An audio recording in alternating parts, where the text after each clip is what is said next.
জয় যিশু। ঈশ্বরকে ধন্যবাদ দিই এই সুন্দর সময়ের জন্য, এবং ধন্যবাদ দিই যে তিনি আমাকে এখনো বাঁচিয়ে রেখেছেন এবং আজকের এই দিনে আপনাদের সাথে তার সেই বাক্য পরিচর্যা করার বা শেয়ারিং করার সুযোগ করে দিয়েছেন আমাকে। এবং ধন্যবাদ দিই এভরিডে প্রেয়ার গ্রুপের পক্ষ থেকে যিনি আমাকে আহ্বান করেছেন, সে ভাই সুনাম হালদার, তাকে ধন্যবাদ দিই এবং আপনাদের সবাইকে ধন্যবাদ দিই যে আপনারা আমাকে স্মরণ করছেন। আমি আসলে যেটা নিয়ে কথা বলতে চাই সেই বিষয়টা আসলে অনেক পুরনো বিষয়। অনেকবার আমরা এই বিষয়ে কথা শুনেছি, কিন্তু আমি আমার মতন করে চেষ্টা করছি যে আমার অনুভূতি থেকে, মানে আমার নিজের বোধ থেকে যতটুকু সম্ভব সেভাবে এটা উপস্থাপন করার জন্য। আমার বিষয়টা হচ্ছে প্রার্থনা এবং তার উত্তর। আমরা প্রায় প্রার্থনা করি প্রতিদিন, ঘরে বাইরে, এই জুমে, অন্যান্য জুমে, মণ্ডলীতে অনেকভাবে প্রার্থনা করি, কিন্তু আমাদের সেই প্রার্থনা কখনো আহ, আমরা উত্তর পাই না। অনেক সময় আমরা কমপ্লেন পাই যে আমরা উত্তর পাচ্ছি না, এবং অনেক সময় উত্তর পাইও আমরা। তবে আমি ধন্য যে আমি প্রায় আমার প্রার্থনার উত্তর পাই, এবং আপনারা শোনেন আমি সেই উত্তরের ধন্যবাদ প্রশংসা আমি করি ঈশ্বরকে। আমি চেষ্টা করি যে যেভাবে হোক ঈশ্বরকে ধন্যবাদ দেওয়ার জন্য। আর আমি যতবারই দেখেছি যে আমি নিজের জন্য প্রার্থনা যতটুকু না করেছি তার চেয়ে বেশি আমি যখন অন্যের জন্য প্রার্থনা করি, আমি তার উত্তরটা খুব দ্রুত পেয়ে যাই। আমি জানি না কেন এটা কেন হয়। আহ, আমার বেলায় কেন এটা হয় আমি জানি না। জানি না, আপনাদের হয়তো অভিজ্ঞতা অন্যরকম হতে পারে। যা হোক, আমরা দেখে নিই। আহ, আমি আসলে মূল কোনো একটা অধ্যায় বা পুস্তক থেকে করছি না। আমি বাইবেলের বিভিন্ন অংশ থেকে বিভিন্ন সময় উপরে আমি কথা বলবো, কথা বলার চেষ্টা করব। আমরা তো জানি প্রার্থনা কি। আমরা জানি যে আমার মতে, বিশেষ করে আমি মনে করি যে ঈশ্বরের কাছে কিছু চাওয়াকে প্রার্থনা বলি আমরা। প্রার্থনা আমরা আমাদের মতন করে, যেমন আমরা ঘরে আমার বাবা মার কাছে কিছু চাই, সেটা চাওয়া হয়, আমরা তখন প্রার্থনা বলি না। এবং আমার স্কুলে বা অফিসে যখন আমরা দরখাস্ত করি, সেটাকে বলি আমরা নিবেদন বা আবেদন পত্র বলি, প্রার্থনা বলি না। কিন্তু প্রার্থনা বলি কখন? যখন আমরা কোনো কিছু ঈশ্বরের কাছে চাই। আমি এবার বলি, আমি কয়েকটা বিষয় নিয়ে আমি চিহ্নিত করেছি, কয়েকটা বিষয়। 5টি বিষয় আমার মধ্যে আছে প্রার্থনার বিষয় নিয়ে।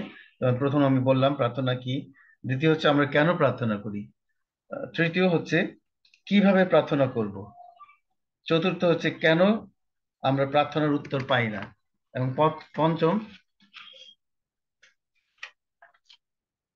কিভাবে প্রার্থনার উত্তর পাবো আমরা। হ্যাঁ, এইসব বিষয়গুলি নিয়ে আমি একটার পর একটা আমি কথা বলতে থাকবো। আহ, আমি চেষ্টা করব মানে এই বিষয়ে কথা বলার জন্য। আচ্ছা, যেটা বলছিলাম যে আমরা দ্বিতীয়ত আসছি, আমরা আমরা কেন প্রার্থনা করি। আমরা আমাদের প্রয়োজন মতো প্রার্থনা করি, কেন করি আমরা নিজেরাই জানি, বাট তারপর একটা কথা থেকে যায়, আমরা কেন প্রার্থনা করি। এখানে আমার অভিজ্ঞতা আমি বলছি, যখনই আমাদের কোনো কিছুর প্রয়োজন কিংবা আমরা কোনো সমস্যায় পড়ি, তখনই আমরা প্রার্থনা করি। একইভাবে আমরা দেখি যাকব তার 5 অধ্যায় 13 থেকে 16 পদে আমরা দেখি কি আছে সেখানে। 5 অধ্যায় 13 থেকে 16 পদে আমরা দেখি, তোমাদের মধ্যে কেহ কি দুঃখ ভোগ করিতেছ, সে প্রার্থনা করুক। তোমাদের মধ্যে কেহ কি রোগাগ্রস্ত, সে মণ্ডলীর প্রাচীন বর্গকে আহ্বান করুক, এবং তাহারা প্রভুর নামে তাহাকে তৈলাভিষিক্ত করিয়া তাহার উপরে প্রার্থনা করুন। তাহাতে বিশ্বাসের প্রার্থনা সেই পীড়িত ব্যক্তিকে সুস্থ করিবে, এবং প্রভু তাহাকে উঠাইবেন। আর সে যদি পাপ করিয়া থাকে, তবে তাহার পাপ মোচন হইবে। অতএব তোমরা একজন অন্যজনের কাছে প্রার্থনা করো, আপন আপন পাপ স্বীকার করো, ও একজন অন্যজনের নিমিত্ত প্রার্থনা করো, যেন সুস্থ হইতে পারে। ধার্মিকের বিনতি কর্মসাধনে মহাশক্তি। আমেন। আমরা দেখলাম যে এই প্রার্থনার বিষয়ে, যে আমরা কেন প্রার্থনা করি, আমাদের সেই জাকব তিনি আমাদেরকে বুঝিয়ে দিচ্ছেন। আমার সাথে মিলে গেল কথাটা, যে আমরা কেন প্রার্থনা করি। অর্থাৎ আমরা যখনই কষ্টে পড়ি, দুঃখ পড়ি, তখনই আমরা প্রার্থনা করি। এবং যাকব তাই বলছেন যে তোমরা যখন কষ্টে থাকো, দুঃখে থাকো, রোগাক্রান্ত থাকো, তখনই প্রার্থনা করো। শুধু নিজের জন্য না, পরস্পরের জন্য প্রার্থনা করো। তোমরা পরস্পরের কাছে গিয়ে তোমরা প্রার্থনা, অতএব তোমরা একজন অন্যজনের কাছে আপন আপন পাপ স্বীকার করো, এবং একজন অন্যজনের নিমিত্ত প্রার্থনা করো। আমরা শুধু নিজের জন্য প্রার্থনা করলেই হবে না, আমরা যেন পরস্পরের জন্য প্রার্থনা করি। তাহলেই হবে কি, আমরা দেখতে পাচ্ছি যে ধার্মিকের বিনতি কার্য সাধনে মহাশক্তি। অর্থাৎ যারা ধার্মিক রয়েছেন, আমাদের মধ্যে কে ধার্মিক আমরা জানি না, আমি জানি না, আপনি জানি না, কেউ জানি না, কিন্তু নিশ্চয়ই কেউ ধার্মিক আমাদের মধ্যে আছেন, যার ফলে আমরা প্রতিনিয়ত প্রার্থনার উত্তর পাচ্ছি এবং আমাদের হয়ে তিনি প্রার্থনা করছেন। আর আজকে আমি দেখছি সেই বিষয়টা, যে আমরা যারা এখানে আছি উপস্থিত হই, আমরা অনেকের বিষয় নিয়ে প্রার্থনা করি, অনেকের বিষয় নিয়ে। এবং আমি পরে আমি একটা সাক্ষ্য দেবো, শেষে আমি বলবো আপনাদেরকে। এবং আমরা দেখি যে সাধু দাউদ তিনিও কিন্তু প্রার্থনা করছেন। তিনি প্রার্থনা কিভাবে করতে হয় তিনি আমাদেরকে দেখিয়ে দিচ্ছেন, বা তিনি করেছেন। আমরা যদি ফলো করি, যে 5 অধ্যায় 1 থেকে 2 পদ আমরা দেখি, হে সদাপ্রভু, আমার বাক্যে কর্ণপাত করো, আমার কাকুতিতে মনোযোগ করো, মম রাজন, মম ঈশ্বর, মম আর্তনাদের রব শোনো, কেননা আমি তোমারই কাছে প্রার্থনা করিতেছি। তার কাছে, ঈশ্বরের কাছে প্রার্থনা করছি। তিনি বলছেন আমি ঈশ্বরের কাছে প্রার্থনা করছি। আমি যেটা শুরুতে বলছিলাম, আমরা যখন ঈশ্বর কিছু চাই কিছু, তখন কি হয়, সেটা প্রার্থনা হয়ে যায়। ঠিক তেমনি আমরা দেখি সেই 71-এর গীতেও আছে একই অবস্থা। আমরা দেখি,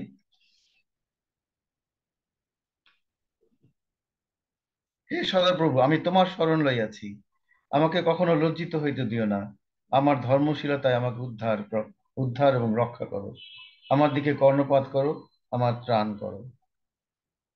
কত সুন্দর যে আমার দিকে, আমি তোমাকে স্মরণ করছি হে ঈশ্বর, আমাকে লজ্জিত হইতে দিও না। আমরা কখন লজ্জায় পড়ি? যখন আমরা কোনো সমস্যায় পড়ি। আমরা রাস্তা চলার সময় আমার হাতেটা, শার্টের একটা অংশ ছিঁড়ে গেল, রিক্সায় টান পড়ে বা করে টান পড়ে, তখন কি হয়? আমার আবরণ উন্মুক্ত হয়ে যায় এবং আমি তখন লজ্জায় পড়ি। কিন্তু ঠিক তেমনি আমার কর্মক্ষেত্রে, আমার জীবন চলার পথে, যখন আমাদের স্খলন হয়, যখন আমরা অপকর্ম করে বেড়াই, তখন আমরা লজ্জায় পড়ি। তখন আমাদেরকে মানুষ বলে দেয়, ওই যে ওই দেখ, ওই লোকটা এই কাজ করেছিল, ওর এই ফল এই পাচ্ছে বা ফল ভোগ করছে। কিন্তু যদি আমরা ঈশ্বর কাছে প্রার্থনা করি, তবে তিনি আমাদেরকে কখনোই লজ্জায় পড়তে দেবেন না। এবং তিনি আমাদের ধর্মশীলতা দেখেন, অর্থাৎ আমার প্রার্থনাশীল জীবন তিনি দেখেন, যে আমি তার কাছে প্রার্থনা করছি কিনা এবং কিভাবে করছি প্রার্থনা, সে বিষয়টা তিনি যাচাই করেন। আমি একদিন বিপদে পড়লাম, সাথে সাথে তাকে ডাকলাম, আর তিনি আমাকে উত্তর দিবেন, আমি জানি না এটা কখনো হয়েছে কিনা কারো বেলায়, এবং এটা হওয়ার কথা কিনা। ঈশ্বর বারবার বলছেন যে তোমরা আমার কাছে আসো। যিশু বলছেন আমার কাছে আসো, আমি তোমাদেরকে শান্তি দেবো। কিন্তু আজকের এই দিনে আমরা দেখছি, যদিও আমরা দেখি, আমার আবার বলছি যে জুমের মধ্যে দিয়ে আমরা অনেকে প্রার্থনা করছি, অনেকে আসছি। আজকে দেখছি সৌভাগ্যবশত 23 জন এসছেন এখানে। ঠিক তেমনি অন্যান্য জুমেও 30 জন, 35 জন, 16 জন এরকম আসেন। কিন্তু আসলে বাড়িতেও আমরা প্রার্থনা করি। আমার সৌভাগ্য হয়েছিল যে এবার আমি একটা প্রয়োজনে আমাদের বাড়িতে একটা ধন্যবাদের সভা দিয়েছিলাম। তখন আমার ভাই বলছিল, ভাইকে জিজ্ঞেস করছিলাম, কিরে কতজন হতে পারে? তখন আমার ভাই বললো 1 থেকে 150 জন তো লোক হবেই। আমি বলে, কি রে, পাড়ায় মাত্র 60-65টা ঘর, 150 জন, 15-20 জন, ও তো বললো প্রায় 200 জন লোক হয়। আমি বলি, কি বলিস তুই, এত লোক প্রার্থনায় আসে? আমাকে বলে হ্যাঁ। আমি অবাক। আমার আসলে একটা পাড়া, ছোট একটা পাড়ার মধ্যে থাকি, যা বললাম, সর্বোচ্চ 60টা হবে ঘর সেখানে। সেখানে সদস্য সংখ্যা সর্বোচ্চ এরকম 200-250 হবে, কিন্তু সবাই যে প্রার্থনা আসবে, এটা ওর ওর কথা শুনে অবাক হয়ে গেলাম। কিন্তু যখন আমরা প্রার্থনা শুরু করলাম, তখন দেখলাম যে প্রায় 100-র মতন তো হবেই লোক। তাইলে বোঝা যাচ্ছে যে মানুষ এখনো প্রার্থনা চায় এবং প্রার্থনায় থাকতে চায়, তারা প্রার্থনা করতে চায়, তারা ঈশ্বরের সঙ্গে থাকতে চায়। কিছু প্রিয়জনেরা, এখন আমরা দেখি যে আমরা অনেক সময় কমপ্লেন শুনি বা অনুযোগ শুনি যে আমি তো এত বছর ধরে প্রার্থনা করছি, এত মাস ধরে প্রার্থনা করছি, তো আমি অনেক ভাবে প্রার্থনা করেছি, কই আমি তো ঈশ্বরের কাছে আমার প্রার্থনার উত্তর পাচ্ছি না, আমি তো ঈশ্বর আমার উত্তর পাচ্ছি না। কিন্তু তখন আমরা ভুলে যাই যে প্রার্থনার উত্তর আমরা পাচ্ছি না, তার কারণ কি সেটা খোঁজার জন্য আমরা চেষ্টা করি না। কারণ প্রার্থনা উত্তর না পাওয়ার অনেকগুলো কারণ থাকতে পারে। তার মধ্যে একটা বিষয় হচ্ছে যে, সেটা হচ্ছে যে পবিত্র আত্মার সাহায্য কামনা করা। আমরা মনে করি যে আমি চাইলাম, বসে গেলাম, বা আমি দাঁড়ালাম, সাথে সাথে ঈশ্বরকে ডাকলাম, এবং আমি যা ইচ্ছা তাই বললাম, এবং সেটা প্রার্থনা হয়ে গেল। খ্রিস্টের প্রিয়জনা, তা কখনোই প্রার্থনা হয় না। তাহলে আমাদের মধ্যে সেই পবিত্র আত্মা থাকতেন না। আমরা দেখি সেই যিশু তার শিষ্যদের বলেছিলেন যে আমি যাচ্ছি, আমি একজনকে পাঠাচ্ছি যিনি তোমাদের সহায়ক হবেন। কে আমাদের সহায়ক? সেই পবিত্র আত্মা। আমরা দেখি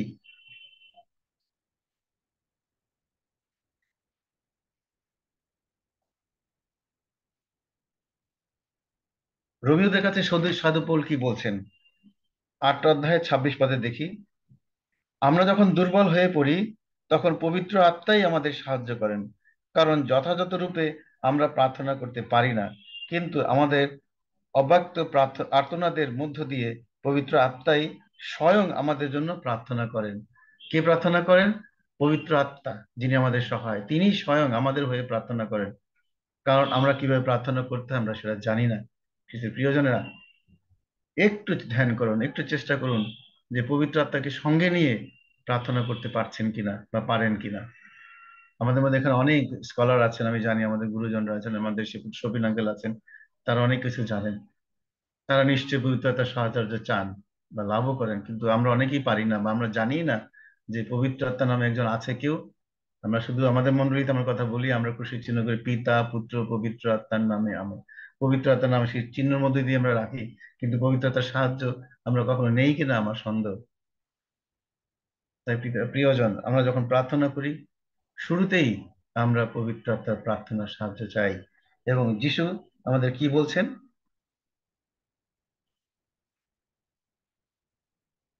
আমরা মথি 6 অধ্যায় 6 পদে দেখি তিনি কি বলছেন।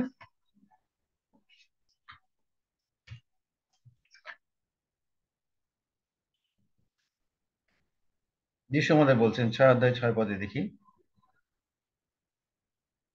কিন্তু তুমি যখন প্রার্থনা করো তখন তোমার অন্তকারে প্রবেশ করিও, আর দ্বার রুদ্ধ করিয়া তোমার পিতা যিনি গোপনে বর্তমান তাহার নিকটে প্রার্থনা করিও। তাহাতে তোমার পিতা যিনি গোপনে দেখেন, তিনি তোমাকে তোমার প্রার্থনা শুনবেন এবং ফল দিবেন। বিশেষ প্রিয়জনেরা, আমরা যখন প্রার্থনা করি বেশিরভাগ সময় দেখি যে আমরা হইচই করে প্রার্থনা করি। এবং আমাদের ঘরেও যখন আমরা প্রার্থনা করি আমরা নীরবতা পাই না। কারণ আমরা একটা ছোট্ট একটা রুমে থাকি, ছোট একটা ঘরে থাকি, অনেক ঘরই তাই। তা তখন দেখা যায় কি একদিকে টিভি চলছে, একদিকে বৌঝিরা কথা বলছে, একদিকে রান্না বাড়া হচ্ছে। আমি তখন যদি দাঁড়িয়ে প্রার্থনা করি তাহলে কি হবে আমি জানি না। প্রার্থনার মধ্যে হয়তো সেই সিরিয়ালের কথা ঢুকে পড়বে, প্রার্থনার মধ্যে হয়তো আমার ওয়াইফের কথা ঢুকে যাবে, আমার বাচ্চার চিৎকার শোনা যাবে। কিন্তু সেইটা কোনো প্রার্থনা না, সেটা হচ্ছে এক ধরনের লোক দেখানো প্রার্থনা। প্রার্থনা করছি, আমার সবাই দেখো আমি প্রার্থনা করছি। কিন্তু খ্রিস্টের প্রিয়জনেরা, আমরা যখন প্রার্থনা করি যেন আমরা স্মরণ করি আমরা ঈশ্বরের কাছে প্রার্থনা করছি। ঈশ্বরের জন্য একটা আলাদা সময় আমরা বেছে নিই। হতে পারে সেটা সকাল দুপুর রাত, দুপুর 12টা 1টা সকাল 1টা 2টা 3টা, ডাজন্ট মিন। বাট আমরা একটা সময় নির্ধারণ করে আমাদের যা কিছু আছে গুছিয়ে নিয়ে পবিত্র আত্মার সাহায্যে আমরা প্রার্থনা করি। আমরা চেষ্টা করি ঈশ্বরের সন্নিকটে আসার জন্য। যখনই আমরা চেষ্টা করব তখনই আমরা তার উত্তর পাবো। যখনই আমরা ঈশ্বরকে ডাকবো মন দিয়ে অন্তর দিয়ে, তখনই আমরা তার উত্তর পাবো। আমি নিজে তখন আমি অনেকবার আপনাদেরকে বলেছি যে আমার মধ্যে আমি দেখি যে না, আমি যদি অন্তর দিয়ে ডাকি ঈশ্বরকে, ঈশ্বর আমার প্রার্থনা শুনবেন এবং শোনেনও তাই। আপনারা দেখেন বিভিন্ন জুমে আমি প্রার্থনা খুঁজে বেড়াই, প্রার্থনা চেয়ে বেড়াই। কারণ আমি জানি এই জুম গুলো এক একটা মন্ডলী, এবং এই মন্ডলীতে যারা আসেন সবাই প্রার্থনাশীল মানুষ, সবাই প্রার্থনা করেন এবং অনেকের জন্য অনেকে প্রার্থনা করছেন, সবাই দলগতভাবে প্রার্থনা করছেন, যার ফল সে আশীর্বাদ আমরা পাচ্ছি। কিন্তু আমাদের মধ্যে আমাদের অনেক অনেক বিষয় আছে যেগুলো নিয়ে আমরা প্রার্থনা করি, অথচ আমরা উত্তর পাই না। এবার দেখি আমরা কেন প্রার্থনার উত্তর পাই না। আমরা অনেক সময় কমপ্লেন করতে দেখি কেন আমরা প্রার্থনার উত্তর পাই না। যাকব 4 অধ্যায় 3 পদে দেখি আমরা, যাচনা করিতেছ তথাপি ফল পাইতেছ না, কারণ মন্দ ভাবে যাচনা করিতেছ যেন আপন আপন সুখাবিলাসে ব্যয় করিতে পারো। অর্থাৎ আমরা কি প্রার্থনা করছি? মন্দ ভাব বলছেন উনি এখানে। আমরা প্রার্থনা করছি, প্রভু আহ আমার একটা গাড়ি লাগবে, প্রভু আমার বন্ধুরা আহ আমার পাশে একটা বাড়ি তুলছে, তা আমার একটা বাড়ি দরকার। প্রভু আমার মেয়েরে বিয়ে দেবো, তার জন্য শাড়ি চুড়ির দরকার, গহনা দরকার, তুমি যোগায় দাও। আমরা প্রার্থনা করি, প্রভু আমাদেরকে তুমি তো ভালোই চালাচ্ছ, খাওয়া দাওয়া ভালোই করছি, এখন আমার একটু স্বাচ্ছন্দ্যের দরকার, আমার বাসায় একটা এসি দরকার, গরমে টিকতে পারছি না। প্রভু, আমার এখন বিদেশ যাওয়ার দরকার একটু, বাংলাদেশে তো অনেক হলো, আমি একটু বিদেশে গিয়ে থাকতে চাই, সবাই যেরকম থাকে। খ্রিস্টের প্রিয়জনা, এগুলো প্রার্থনা নয়। প্রার্থনা সেইগুলোই যেগুলো আপনার প্রয়োজন, সেগুলো আপনি চাবেন, একান্ত প্রয়োজন, সেগুলো আপনি চাবেন ঈশ্বরের কাছে। আপনি আজকে খেতে পারছেন না, সেটা একটা প্রার্থনা, আমি সে বিষয়ে পরে আসছি। আপনি অসুস্থ, সেটার জন্য সেটা একটা প্রার্থনা। আপনি ক্ষতিগ্রস্ত হয়েছেন, আপনি প্রার্থনা করুন, যেটা জাকবের অধ্যায়ে আমরা পড়েছি। আমাদের অতিরিক্ত কিছু প্রয়োজন নাই, আমরা জানি আমরা কিভাবে আমাদের প্রার্থনা করতে হবে। আমাদের ঈশ্বর সেটা শিখেছেন, আমরা মণ্ডলীতে শিখেছি, ছোট থেকে আমরা জানি আমরা কিভাবে প্রার্থনা করব। আমরা এখন দেখি কি প্রার্থনা করব, যিশু কি বলছেন, এবং আমরা কোন কোন বিষয় নিয়ে প্রার্থনা করব। আমরা দেখি মথি তার 6 অধ্যায় 9 থেকে 13 পদ দেখি আমরা। আমি এইটা একটু লম্বা পাঠ আমি পড়ে যাচ্ছি। আর প্রার্থনা করলে, সরি, অতএব তোমরা এই মতো প্রার্থনা করিও, হে আমাদের স্বর্গস্থ পিত, তোমার নাম পবিত্র বলিয়া মান্য হোক, তোমার রাজ্য আইসুক, তোমার ইচ্ছা সিদ্ধ হোক, যেমন স্বর্গে তেমনি পৃথিবীতেও হোক। আমাদের প্রয়োজনীয় খাদ্য আজ আমাদিগকে দাও, আর আমাদের অপরাধ সকল ক্ষমা করো, যেন আমরাও আপন আপন অপরাধীগকে ক্ষমা করিয়াছি।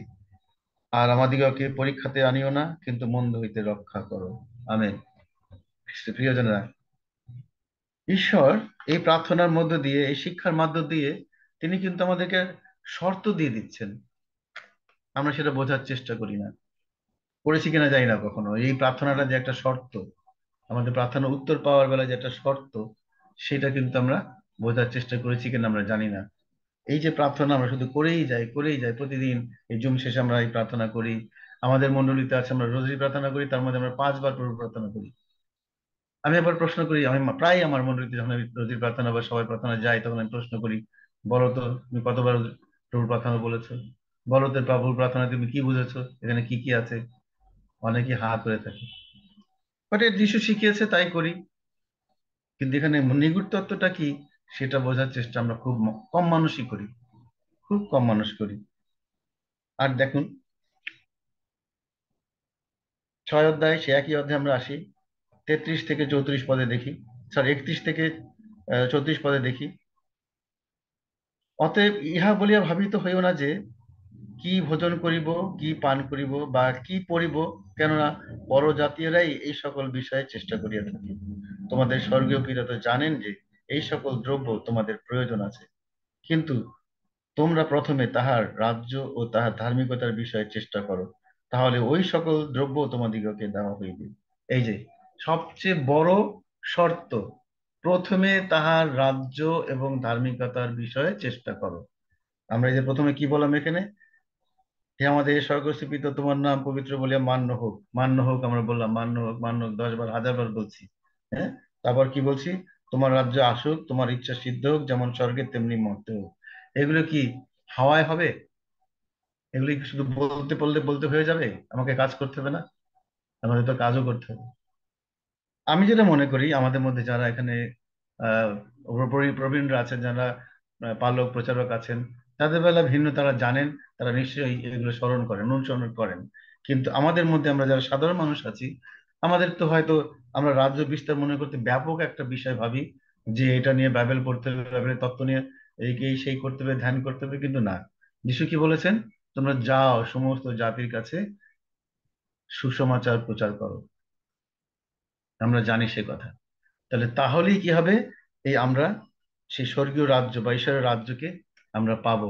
তার রাজ্য কিভাবে প্রতিষ্ঠিত হবে, এই পৃথিবী তার রাজ্য হিসেবে গণ্য হবে। এখন ভালো কথা, আমি একটা বাইবেল হাতে নিয়ে পড়তে পারি না, doesn't mean that you have to take a Bible on our hand and go to the street and say, hi guys come on, I am going to preach now, here is the holy Bible. আমরা এটা বলতে পারবো না বা বলতে পারিও না, আমাদের দেশে তো তা হয়ই না। কিন্তু যেটা হয়, যেটা আমি পারি, সেটা হচ্ছে যে আমার কাজের মধ্য দিয়ে, আমি যে একজন খ্রিস্টান, আমি যে ফ্ল্যাটে থাকি, যে বিল্ডিং এ থাকি, আমি ঢাকার কথা উদাহরণ দিয়ে বলছি, এখানে আমার নিচতলায় হয়তো আরো দুজন পরিবার খ্রিস্টান আছে, কিন্তু আমি তাদেরকে দেখি না, আমার সাথে এখন পর্যন্ত তাদের পরিচয় হয়নি। আমি শুনেছি দুজন খ্রিস্টান পরিবার আছে, কিন্তু আমি তাদেরকে নক করেছিলাম একদিন, একজন বেরিয়ে আসছিলেন, বাট খুব একটা মানে উনি ইন্টারেস্টেড ছিলেন না যে পরিচিত হওয়ার জন্য, এরকম মনে হলো।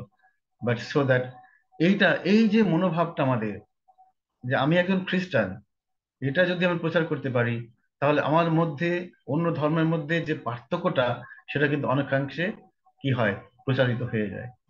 আমি খ্রিস্টান, এটা আমি মানুষের কাছে বোঝাতে পারছি। তারপরে কি হচ্ছে, আমার আচার আচরণ দিয়ে, আমার কথাবার্তা দিয়ে, আমার চাল চলন দিয়ে আমি বোঝাতে পারি আমি খ্রিস্টের সন্তান, ঈশ্বরের আশীর্বাদের সন্তান আমরা। খ্রিস্টের প্রিয়জনেরা, আমরা কখনোই অন্যদের মতন হতে পারি না, আমরা আমাদের মতন আমাদেরকে আমাদের মতন হতে হবে। আমাদের ঈশ্বরের মাধ্যমে, আমাদের খ্রিস্ট যিশু আমাদেরকে যে শিক্ষা দিয়েছেন, সেই শিক্ষা দিয়ে আমরা যেন মানুষকে উদ্বুদ্ধ করি, আমাদের কাজের দিয়ে, আমার কথা দিয়ে। আমরা যদি বলতে পারি যে হ্যাঁ, আমার ঈশ্বর মহান, আমার যিশু খ্রিস্ট আমাদের ত্রাণকর্তা, তিনি আমাদেরকে আমাদেরকে অনন্ত জীবন দান করবেন, তিনি আমাদের প্রতিজ্ঞা করছেন। এইখানে যেমন যিশু প্রতিজ্ঞা করলেন আমাদের, তিনি আমাদের প্রতিশ্রুতি দিচ্ছেন যে তোমরা এই নিয়ে চিন্তা করো না, কখনোই চিন্তা করবে না তুমি কি খাবে কি করবে, প্রথমে তার ধার্মিকতার বিষয়ে কাজ করো, কথা বলো। তার মানে কি, যিশু আমাদেরকে গ্যারান্টি দিচ্ছেন, একমাত্র যিশুই আমাদেরকে গ্যারান্টি দিতে পারেন আমাদের জীবনের জন্য, আমার বেঁচে থাকার জন্য কি কি প্রয়োজন তা পাওয়ার জন্য, তার নিশ্চয়তা দেওয়ার জন্য একমাত্র যিশু, only one Jesus Christ gives us the guarantee. এবং আমরা দেখি যিশু নিজেই বলেছেন অনেকবার, তোমরা উতলা হইও না। আমরা অনেকবার অনেক বিষয়ে কথা বলি, যেমন আমাদের চরিত্র কেমন হওয়া উচিত, আমরা দেখি যে এর মধ্য দিয়েও কিন্তু আমরা একজন খ্রিস্টের সন্তান হিসেবে আমরা নিজেকে প্রচার করতে পারি। সেটা হচ্ছে যে এই মানুষকে ক্ষমা করা, যেটা আমাদের জন্য খুব কষ্টদায়ক এবং দুরূহ ব্যাপার হয়ে দাঁড়ায়। যুগের পর যুগ, মানুষের মাসের পর মাস চলে যায়, আমরা আমাদের সাথে যাদের সাথে দ্বন্দ্ব হয়েছে তাদেরকে আমরা ক্ষমা করতে পারি না। আমার জানা মতে, আমি বলেছিলাম প্রার্থনা এখানে দিয়েছিলাম কিনা জানি না, যে তিনটি পরিবারের জন্য প্রার্থনা করেছিলাম, তার মধ্যে একটি পরিবার ফিরে এসেছে পুরোপুরি ভাবে, তারা সব ভাই বোন একত্রে মিলিত হয়েছে। আর একটি পরিবার আংশিক, আরেকটি পরিবার এখনো তারা জানে না তারা কি করবে, অনেক বছর ধরে তাদের মধ্যে অমিল, অর্থাৎ তারা আপন গোষ্ঠী, আপন ভাই বোন এরকম, দূরের কেউ নয়। কিছু প্রিয়জনেরা, আমরা কোথায় আছি আমরা একটু চিন্তা করি। আমরা যে ঈশ্বরের সন্তান, আমরা যে খ্রিস্টের অনুসারী, আমরা যদি পরিচয় দিতে না পারি, তাহলে আমরা কিভাবে ঈশ্বরের সে রাজ্যকে প্রতিষ্ঠা দেব? আমরা যদি বলি ঈশ্বর রাজ্যে আসুক, ঈশ্বর রাজ্যে আসুক, come come come, O Lord bring your world in our in front of us, no, কখনোই তো ঈশ্বর রাজ্য ধাপ করে নেমে আসবে না আমাদের মধ্যে, কখনোই না। আমরা যদি না চাই, আমরা চাওয়া হচ্ছে এরকম, যে আমরা আমাদের কাজ করতে, ঈশ্বর কি কি চাচ্ছেন আমাদের মধ্যে দিয়ে, আমরা যদি সেগুলো পূর্ণ করতে পারি, তবেই তার রাজ্য আসবে, তবেই তার রাজ্য প্রতিষ্ঠিত হবে। আর তখনই আমাদের প্রার্থনার উত্তরগুলো আমরা একে একে পাবো। তখন আমরা ভাত পাবো, কাপড় পাবো, গাড়ি পাবো, বাড়ি পাবো, সবই পাবো। কারণ ঈশ্বর জানেন, যে প্রভু যীশু বলছেন, ঈশ্বর জানেন যে তোমাদের ওইসব কিছু দরকার, পোশাক খাবার এগুলো দরকার। তাহলে আমরা চেষ্টা করবো এর পরবর্তীতে আমরা যেন পরস্পরকে ক্ষমা করতে পারি। এমনও দেখা গেছে প্রার্থনা সবার মধ্যেই, প্রার্থনা চলছে, বড় বড় সভা হচ্ছে, তার মধ্যে একজন আরেকজন বিরুদ্ধে দ্বন্দ্ব লেগে দিচ্ছে, খুঁটিনাটি সামান্য বিষয় নিয়ে। এই বসবে কে, আগে বসবে কে, পরে বসবে, এটা নিয়ে ধাক্কাধাক্কি শুরু হয়ে যায়। তা সেখানেও তো একটা দ্বন্দ্ব হচ্ছে।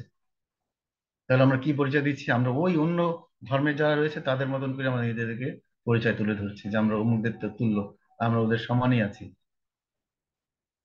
আমরা অনেক সময় কি করি, আমরা দেখেছি যে অনেক সময় আমরা কোনো সমস্যা পড়লে সাথে সাথে আমরা ওই কোনো চেয়ারম্যান বা কোনো পোদ্দার বা কোনো ভালো দামে বরেণ্য লোক, তাদের কাছে চলে যায় বিচার করার জন্য, বিচার পাওয়ার জন্য, অথবা সরাসরি থানায় চলে যায়, তারপরে যায় আদালতে।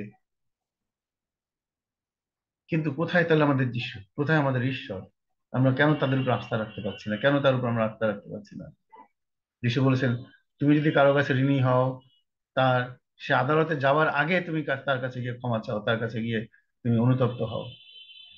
কিন্তু আমরা কি করি, উল্টো তার বিরুদ্ধে আরেকটা মামলা দিয়ে দিই, যা তুই দৌড়া, আমারও দৌড়াইতে তো, আমিও তোরে দৌড়াবো, দেখ কেমন লাগে। প্রিয়জনের, this it's not a natural of a child of god. এটা ঈশ্বরের সন্তানের আদর্শ না। আমাদের মাথায় থাকতে হবে যে আমি খ্রিস্টান, প্রথমত সারাক্ষণ সর্বসময় আমাদের মাথায় থাকতে হবে আই এম এ খ্রিস্টান, এবং আমাদের ত্রাণকর্তা যিশু। তারপর আমরা দেখি কি, আমাদেরকে পরীক্ষায় এনো না। কেমন পরীক্ষা? আমরা পাপ করি প্রতিনিয়ত, আমরা প্রলোভনে পড়ি। আমরা বাইরে বেরোলেই, ঘরেও আমরা প্রলোভন করি। আমরা যেমন টিভি দেখি, টিভিতে নানান রকম উপসর্গ আসে, সেগুলো আমরা দেখি বসে বসে, তখনও আমরা প্রলোভন হতে পারি, প্রলোভনে প্রলোভনে পড়তে পারি। আমরা পথে ঘাটে চলে, আমরা যখন চাকরি করি বা ব্যবসা করি, সেখানেও আমরা প্রলোভনে পড়ি, টাকার লোভে পড়ি আমরা। কিভাবে একটা টাকা বাঁচানো যায়, কিভাবে একটা একটা টাকা কমিয়ে একজনকে দেওয়া যায়, কিভাবে ঠকানো যায়, তখনও আমরা প্রলোভনে পড়ি। আমরা বাজারে যখন বসি, দোকান নিয়ে বসি, আমরা দেখি বাংলাদেশের ব্যবসায়ীরা কি করে। 10 টাকা বিক্রি করতে পারবে যে জিনিসটা 10 টাকা বিক্রি করলে তার 2 টাকা লাভ হবে, সেই জিনিসটা সে 16 টাকা বিক্রি করছে, অর্থাৎ তার সাথে আরো 4 টাকা যুক্ত করে সে 6 টাকা লাভ করছে অতিরিক্ত। তো এরকম আমাদের খ্রিস্টান ব্যবসায়ীদের মধ্যে এরকম আছে অনেকে। আমিও সেটা করতাম একটা সময়, চেষ্টা করতাম যে না, যদি ঠকিয়ে কিছু করা যায়, কিন্তু আমি দেখি না, কাউকে ঠকিয়ে কোনোদিন কখনো জয়লাভ করা যায় না, কখনো ভালো হয় যায় না, ভালো ফল পাওয়া যায় না, বরঞ্চ আমারই উল্টো ক্ষতি হয় সেটা। আমাদের এই বিষয়টা মাথায় রাখতে হবে। তবেই আমি বলতে পারবো যে আমি একজন খ্রিস্টান। তবেই আমাদের সেই ঈশ্বরের সেই রাজ্য আমাদের এই জগতে প্রতিষ্ঠিত হবে। কিছু প্রিয়জনেরা, আমি বলি যে প্রার্থনায় আমাদেরকে সর্বদাই থাকা উচিত, এবং সাধু পোল তাই বলে, তোমরা অবিরত প্রার্থনা করো। আমি প্রার্থনা দিয়ে, যেমন আমরা বলি, গত কয় মাস ধরে আপনার আমার আমার মেয়ের জন্য প্রার্থনা করছেন, তাকে বলতে পারছি না। পরিশেষে তার রোগ ধরা হলো, সে সুস্থ হলো, এবং সে কি হলো, বাংলাদেশে আসলো, আমাদের সাথে দেখা হলো, আমরা একসাথে কাটালাম, খুব সুন্দর একটা সময়, 15 দিন আমরা কাটালাম, এবং আমরা সেই আনন্দে আমরা আমাদের বাড়িতে ধন্যবাদের সহযোগিতা দিতে পেরেছি।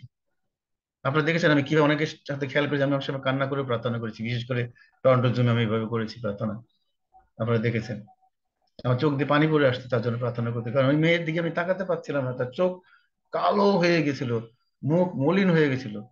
আর সেই মেয়ে এখন যখন এসছে, তাকে এত সুন্দর ফুটফুটে লাগছিল দেখতে, এমনি তার গায়ের রং ফর্সা, লম্বা, সবকিছুতে ভালো দেখতে। আর সেই মেয়ে কিনা বিছানায় পড়ে 2টি বছর সে কষ্ট পেয়েছে। সেখানকার ডাক্তার তাকে গিনিপিগ বানিয়ে ফেলেছিল, নানান রকম চেষ্টা, নানান রকম টেস্ট দিয়ে এই সেই করে করে। কিন্তু প্রার্থনায় অনেক কিছু উদ্ধার হয়, আমরা জানি অনেক কিছু উদ্ধার পাওয়া যায়, অনেক মুক্তি পাওয়া যায়। ঈশ্বর নিশ্চয়ই আমাদের প্রার্থনা শুনবেন। হয়তো সেই প্রার্থনায় আমার ভাইদের ঘাটতি ছিল, হয়তো আমাদেরও ঘাটতি ছিল, কিন্তু আমি যখন বুঝতে পারলাম যে এই সন্তান কষ্ট পাচ্ছে, পরিবারের বড় সন্তান, তার জ্যাঠামশাই হিসেবে, তার বড় কাকা হিসেবে আমার দায়িত্ব তার জন্য প্রার্থনা করা। যেমন সাধুবল বলছেন, তোমরা একে অন্যের জন্য প্রার্থনা করো, আমি ওই কথাটা মাথায় নিয়ে আমি প্রার্থনা করা শুরু করলাম, এবং আপনাদেরকেও আমার সাথে যুক্ত করলাম। তার ফল আমরা এটা পেলাম। আজকে আমি এটা ধন্যবাদ দিয়েছি সেই প্রার্থনা নিয়েই। আপনারা জানেন আমি কদিন ধরে বন্ধন নামে একটা ছেলের জন্য প্রার্থনা করছিলাম আপনাদের কাছে। তার সহায় সম্বল কিছু নাই, তার বাবা বেকার, তার বাবাও অসুস্থ, তারপর সে অসুস্থ হয়ে পড়েছে। আজকে তার মা সে আমাকে জানালো যে বন্ধন এখন কথা বলতে পারে একটু একটু, একটু একটু করে সে খেতে পারে, খেতে পারছে, এবং তার মা যদি ধরে নিয়ে বসায়, তখন সে ভালোভাবে খেতে পারছে। ধন্য প্রভুর নাম। ঈশ্বর দয়াময়, সব সময় ঈশ্বর আমাদের প্রতি দয়া করতে চান। আমরা যদি উপযুক্ত ভাবে প্রার্থনা করতে পারি, ঈশ্বর আমাদের সব প্রার্থনার উত্তর দিবেন। কিন্তু ঈশ্বর সেই প্রার্থনার উত্তর দেবেন না যেটা আমাদের প্রয়োজন নাই, কিংবা আমাদের প্রয়োজনের অতিরিক্ত যদি কিছু চাই, সেটার উত্তর আমরা পাবো না, সেটা ঈশ্বর নিশ্চয়ই আমাদেরকে দেবেন না। অনেকবার আমরা দেখেছি এই বিষয়, অনেকে সেই বিষয়ে কথা বলেছেন। তাই শ্রী প্রিয়জনেরা, আমি একজন সাধারণ মানুষ, বারবার বলি আমি একজন সাধারণ মানুষ, এবং পাপীদের চেয়েও সেরা পাপী যদি বলি তাও ভুল হবে না। অনেক পাপীদের মধ্যে আমি অন্যতম। তাই আমি মনে করি, আমি যদি ঈশ্বর দয়া পেতে পারি, তাহলে আপনারা কেন পাবেন না? আমি যদি ঈশ্বরের কাছে আশীর্বাদ পেতে পারি, তাহলে আপনারা কেন পাবেন না? আমার ব্যক্তিগত জীবন নিয়ে প্রার্থনা করছিলাম, আমার ব্যবসায় মন্দা, আমার ব্যবসায় ক্ষতি, হা হা হা চলে গেছিল। একটি বছর অনেক কেঁদেছি, আপনাদের এই জুমেই কেঁদেছি আমি অনেকবার। কিন্তু এই বছর ঈশ্বর আমাকে আশীর্বাদ করেছেন। ঈশ্বর আমাকে নতুন ভাবে জুগিয়ে দিয়েছেন, আমাকে সেই নতুন ভাবে বেঁচে থাকার বা ঘুরে দাঁড়াবার একটা সুযোগ করে দিয়েছেন। আজকে আমি এই যে 3 জন যে আমি অংশীদার পেয়েছি তাদেরকে নিয়ে একটা নতুন অফিস নিয়েছি, আজকে যে অফিসে আমি ঢুকেছি প্রথম, আজকে বিকেলবেলা আমি অফিসে আসবাবপত্র ঢুকাই দিয়ে আসলাম বাসায়। এটা সম্পূর্ণ আমার ব্যক্তিগত প্রার্থনা, প্লাস আমাদের সবার, আপনাদের সবার সম্মিলিত প্রার্থনা আমার জন্য। আপনাদের সম্মিলিত প্রার্থনার উত্তর ঈশ্বর আমাকে দিয়েছেন। আপনার সমাজে আপনাদের মধ্যে অনেকেই ধার্মিক, আমি বলবো অনেকেই ধার্মিক আছেন, হয়তো তাদের হয়ে ঈশ্বর আমার প্রার্থনা, আমার হয়ে আপনাদের প্রার্থনা ঈশ্বর শুনেছেন, যার জন্য আমি নতুন ব্যবসা প্রতিষ্ঠান পেয়েছি এবং নতুন কিছু কাজের সন্ধান পেয়েছি। বিশ্বাস করি সেই কাজগুলো আমি একটু একটু করে পেয়ে যাব এবং আরো আনন্দের সাথে কাটাতে পারবো। সেটি প্রিয়জনেরা, আমি বারবার একটা কথা অনুরোধ করি আপনাদেরকে, কখনো আশা হারাবেন না, আশাহত হবেন না, কখনো আশাহত হবেন না। আপনি আজকে প্রার্থনা করেছেন, আপনি উত্তর পাননি, আপনি একদিন পরে করছেন, আপনি উত্তর পাননি, আপনি এক মাস, অনেককে দেখি যে এখানে জুমেও দেখেছি কয়েক জায়গায় লেখা ছিল যে অনেক দিন ধরে এটা নিয়ে প্রার্থনা করছি, আপনারা আমার জন্য প্রার্থনা করেন। আমার কয়েকটি গোপন প্রার্থনা আছে, আমার এই প্রার্থনা আছে, অনেকদিন ধরে করছি, উত্তর পাচ্ছি না। কিন্তু ওই যে জাকবে যেভাবে লেখা আছে, সাধু পৌল যেভাবে বলছেন যে তো আমরা প্রার্থনা করছি কিন্তু কিভাবে প্রার্থনা আমাদের চাইতে আমরা জানি না, আমরা উপযুক্ত ভাবে প্রার্থনা করছি না, উপযুক্ত ভাবে আমরা চাইতে জানি না। আমরা কি করি যে আমাদের সন্তানদেরকে দেখেছি কখনো না, আপনারা দেখেছেন সন্তানরা ছোটবেলায় কি করে, যদি কিছু চায় আমরা সহজে কিন্তু দিই না।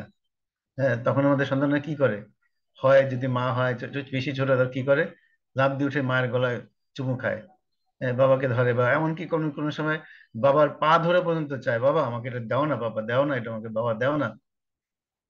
তাহলে আমাদের ঈশ্বর বাবা, তিনি কেন আমাদের প্রার্থনা শুনেন? কিন্তু এইটাই চান উনি, যে আমরা তার কাছে প্রণিপাত করি, তার কাছে নত হই। তাহলে ঈশ্বর আমাকে অবশ্যই সেই সব প্রার্থনা উত্তর দেবে। ঈশ্বর প্রিয়জন, আমি আবার শেষ করছি, সময় শেষ আমার নির্ধারিত সময়। আমি শুধু এইটুকু অনুরোধ করব, আমি যেহেতু প্রার্থনার উত্তর পাচ্ছি প্রতিনিয়ত, আপনারাও পাচ্ছেন নিশ্চয়ই, অন্যদেরকে উদ্বুদ্ধ করুন। আপনার পাশে যিনি আছেন, আপনার প্রতিবেশী যেই থাকুক, সে যে ধর্মেই হোক, তাদেরকে এই শিক্ষাই দিন, বলুন আপনার যা আছে সেটা নিয়ে আপনি সন্তুষ্ট থাকুন। আমার যা আছে আমি সেটা দিয়ে সন্তুষ্ট থাকি, দেখবেন আমার কোনো কষ্ট থাকবে না, আমার অন্তরে কোনো চাহিদা থাকবে না। আমি তো ঈশ্বরকে তাই বলি, আমি বলি তাই, ঈশ্বর আমি, তুমি আমাকে অনেক ভালো রেখেছো, অনেক ভালো, অন্য 10 জনের তুলনায় আমি অনেক ভালো আছি, কারণ আমি প্রতিনিয়ত খেতে পাচ্ছি, আমার থাকার একটা ঘর আছে, আমার পরার মতন পোশাক আছে। আর কি চাই আমার? আমার জীবনে অনেক কিছু আমি পেয়েছিলাম, গাড়ি পেয়েছিলাম, একটা জায়গায় দুটো গাড়ি ছিল, আমার বাড়ি ছিল, কিন্তু আজকে আমার কিছুই নাই। কেন নাই আমি জানি না, আমি মনে করি এটা স্বাভাবিক বিষয়, এটা প্রক্রিয়া। বাট এটা মিন করে না যে এজন্য ঈশ্বর আমার প্রার্থনা শুনবেন না, এটা মিন করে না যে ঈশ্বর কখনোই আমার প্রার্থনা শুনবেন না। ঈশ্বর আপনাকে আমাকে অনেকবার সুযোগ দিয়ে যাচ্ছেন, আমরা সেটা বুঝতে পারছি না। তিনি আমাদেরকে সুযোগ দিচ্ছেন তাকে বোঝার জন্য, তিনি আমাদের সুযোগ, আমাদেরকে অনেক দান করছেন, অনেক আশীর্বাদ করছেন, কিন্তু আমরা সেটা মনে করি it is an automatic switch, এটা অটোমেটিকলি হয়ে যাচ্ছে, আমরা পেয়ে যাচ্ছি। কিন্তু না, ঈশ্বরের আশীর্বাদ না হলে আপনি কোনো কিছুই পাবেন না, কখনোই না। পরিশেষে শুধু এটুকুই বলবো, ঘটে যা ঘটুক জীবনে বলো ধন্য যিশু। আমাদের শ্রদ্ধেয় পালক দাদা, আপনাকে অনুরোধ করবো আমার শেষের পরে শেষে আপনি গানটা করবেন, একটু 2 লাইন বা 3 লাইন। তাই আমি আপনাদের সবার কাছে বিদায় নিতে চাই। বিদায় নেওয়ার আগে আবারও বলি, আমার জন্য আপনারা প্রার্থনা করবেন যেন আমি আরো ভালো করে প্রভুর পক্ষে কথা বলতে পারি। আমি পণ্ডিত হতে চাই না, যেমন আছি তেমন থেকেই যেন মানুষের কাছে গিয়ে প্রভুর কথা বলতে পারি। এবং আমি এটা স্ক্রিম নিয়েছি, আপনাদেরকে বলেছি যে আমার নিজের ব্যক্তিগত এটা আমার চাওয়া, প্রভুর হারানো মেসেজদের কাছে আমি তার বাক্য প্রচার করতে চাই, যেটা আমি একটু করেছি এবং আগামী মাসে 4 তারিখে একটু করব, এবং তারপরে হয়তো আরো কিছু সুযোগ পাবো। একটা অঞ্চলে গিয়ে আমি এবং আমার এক বন্ধু, তাকে আমি অনুরোধ করেছি আমরা দুজনে যাব, এগুলো করব। তাই আমাদের জন্য প্রার্থনা করবেন, ঈশ্বর যেন আমাদের সহায় থাকেন এবং পবিত্র আত্মার পরিচালনায় আমরা যেন তাদের কাছে প্রভুর যে নির্দিষ্ট বাক্য আছে সেগুলো যেন বুঝিয়ে বলতে পারি। ধন্যবাদ। জয় যিশু। ঈশ্বর আপনাদের সবাইকে আশীর্বাদ করুন। ধন্যবাদ।